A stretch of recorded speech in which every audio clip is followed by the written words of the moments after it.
Welcome to my channel. And today I'm doing another book review on a book called Caffeine Blues. And this is by Stephen Cherniske.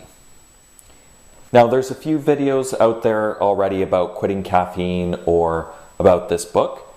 So I'm just going to talk about some specific key points from it, and then I'm going to talk about my version of the off the bean plan and my reasoning for wanting to cut caffeine out of my life.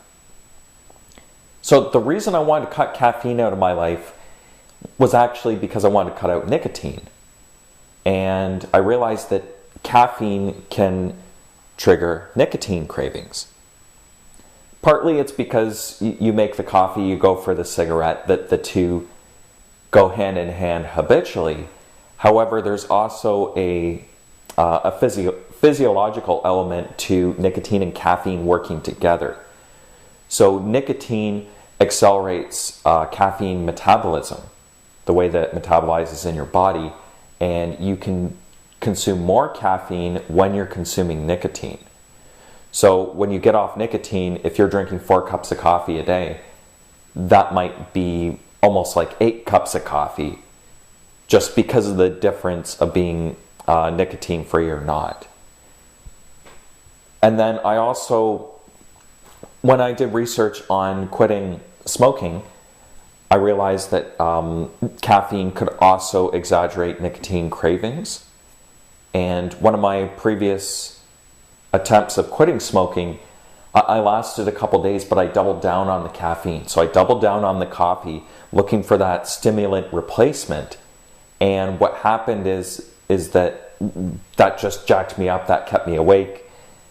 It messed with my sleep, and it led me to smoke again. So for my successful quit attempt, I journaled and thought, okay, what lesson could be learned? And a lesson that could be learned was to cut out caffeine, or to severely cut it down. That's the one reason I cut out caffeine. The second reason I cut caffeine is because I started looking into other vlogs about being caffeine free and how that really enhanced your sleep. And I struggle with sleeping issues, waking up in the middle of the night and getting that good quality, deep, restful sleep. So because of that, I thought, okay, let's try to cut out caffeine temporarily to see if that would make a difference.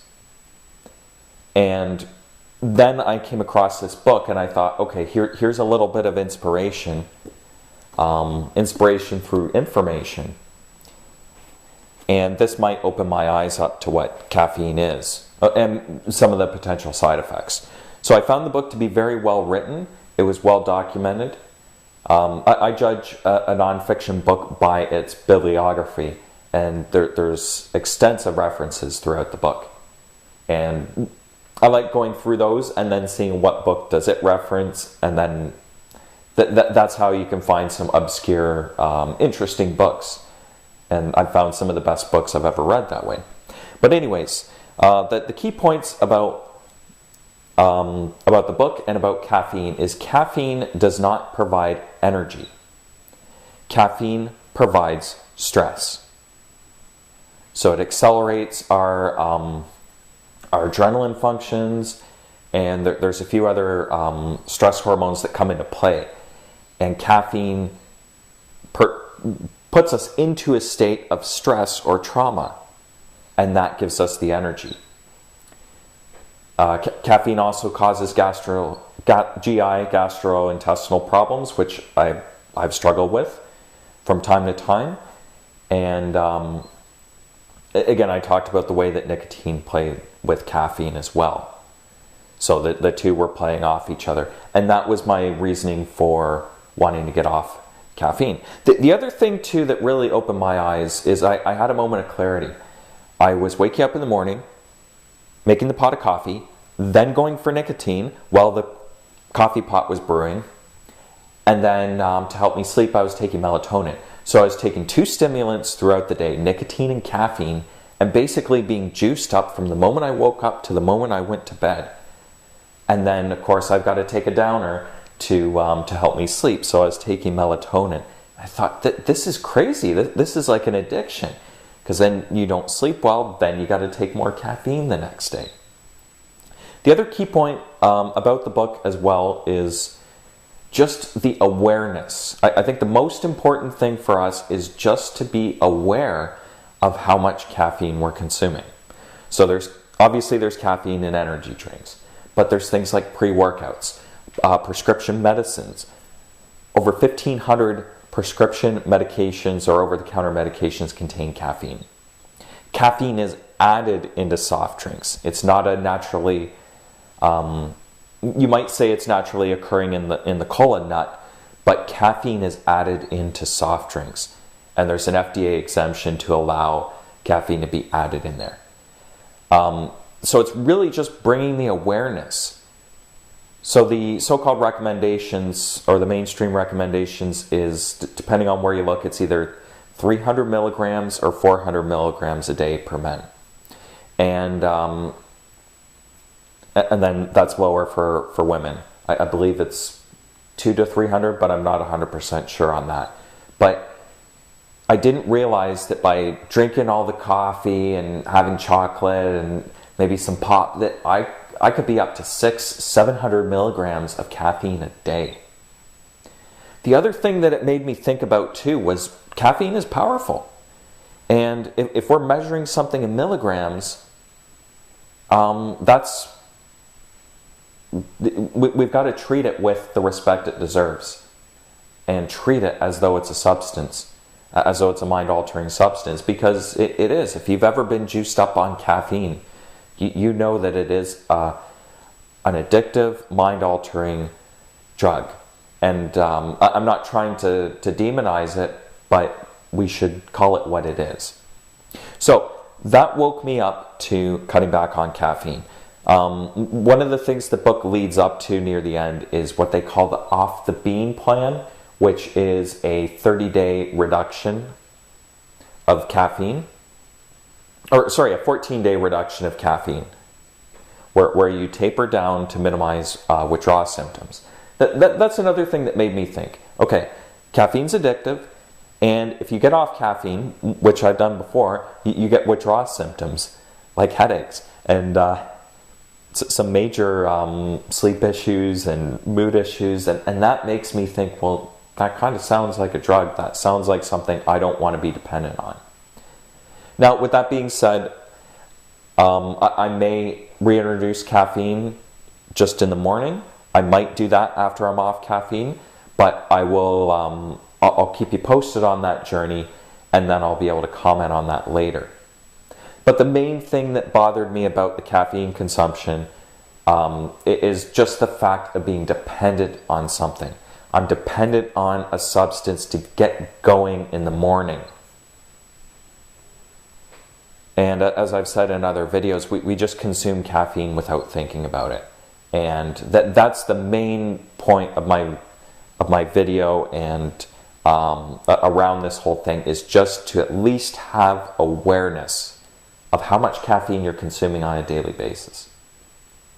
So getting into the Off the Bean program, what they do is the author Stephen Cherniske recommends a kind of a tapering down of coffee along with herbal coffee. And I've created my own Off the Bean program. So I've been crossing out each day as it passes here. And I've created a table for 3 coffee sizes. So there's the 14 ounce, the 8 ounce, and the 6 ounce coffee cups. Now my program works a little differently. So mine is spread out over 30 days. And what I've done is I start with 12 grams of standard coffee. So I have 3 products in mind. So I've got decaf, I've got standard caffeinated coffee, and then finally I have herbal coffee. Herbal coffee is completely caffeine free, and think of herbal coffee more or less like a dark, rich tea more than a herbal coffee. It's really more of a tea. So it's completely caffeine free. Keep in mind, decaf coffee does have some trace amounts of caffeine in it.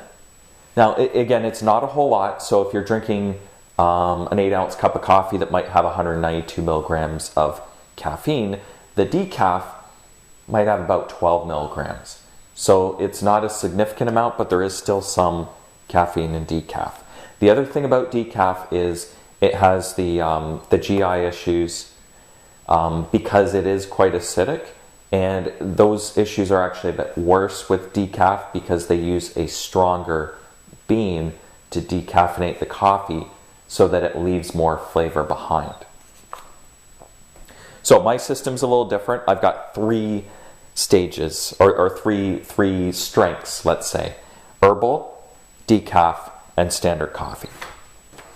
Now, what I've done is I just thought, okay, what's the start point and what's the end point? So the start point is 12 grams of standard coffee, and that's it.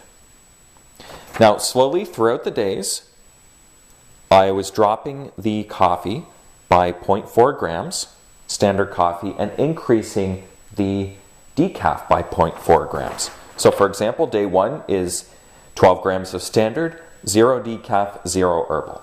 Day 2 is 11.6 grams of standard coffee, 0.4 of decaf, and no herbal. Then here, at the halfway point, the balance goes even. So it's 6 grams of standard, 6 grams of decaf. Now after that point where they're 50-50, then I reduce both the caffeine variety, both the full coffee and the decaf, by 0.4 grams. So they're both reducing now in strength. And then the herbal coffee is incorporated. So the end result is on day 30, it's no decaf, no standard coffee, 12 grams of herbal. So that I'm going completely onto the herbal coffee. And I'll see when I get there. I may continue to drink herbal coffee to keep that habit going. Ultimately, I would like to get off of herbal coffee. Maybe not entirely, but I'd like to just break the whole coffee habit and not use a substitute product. And eventually just wake up in the morning and just drink some water and do my daily readings and daily reflections just with water instead of an herbal coffee or a beverage like that. But we'll see what happens when I get there. The other thing I have is a household scale. Now in the Caffeine Blues book, he measured the off the bean program with scoops. I didn't necessarily like the idea of a scoop because it's hard to measure. It's hard to taper down from a scoop, especially over the span of 30 days. And how much coffee you put in a scoop. Is it a heaping scoop? Is it completely flat? Is it a little light?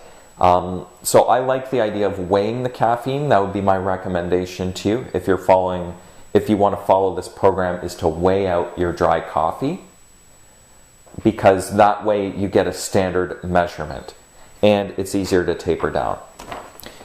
Now basically what I did as far as the tapering is I just took where was the starting point, which is 100% caffeine, standard coffee. Where's the end point? The end point is 100% herbal coffee, no caffeine.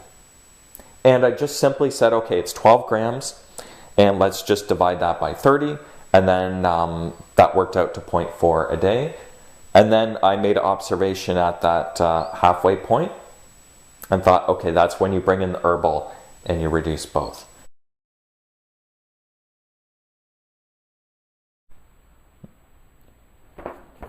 So as I've been progressing through the off the bean plan, or my version of the off the bean plan, I haven't noticed any withdrawal symptoms. And one thing that I've noticed just in terms of personal observation is that I tend to actually underdo the caffeine. So I think of this as the limit. So if I have a coffee, I am still drinking typically 2 to 3 cups of coffee. So I have one first thing in the morning, one in the later morning, and then one in the afternoon. Early afternoon, like around 1 o'clock or so. What I've noticed is the 1 o'clock, that the last coffee of the day, I tend to go under on the caffeine, or even just do completely decaf and herbal. So I've noticed that about myself, is that is that I'm looking at these numbers as a ceiling, not as a quota. So it's helped me in that way. I do measure out the caffeine. So if I'm putting if I'm using standard coffee, I do carefully measure out the coffee grounds. So if it's a day such as today where I'm on 6.4 grams, I will measure out 6.4 grams. So I am being that finite with it. The decaf I'm not as concerned with, and the herbal I don't measure out as well. Now, although I haven't gotten to the herbal on my formal plan, in the afternoon I will still throw in some herbal and some decaf. So I think of that more as a positive thing. I'm just looking for a hot beverage, and I'm not looking to get a caffeine high off of that.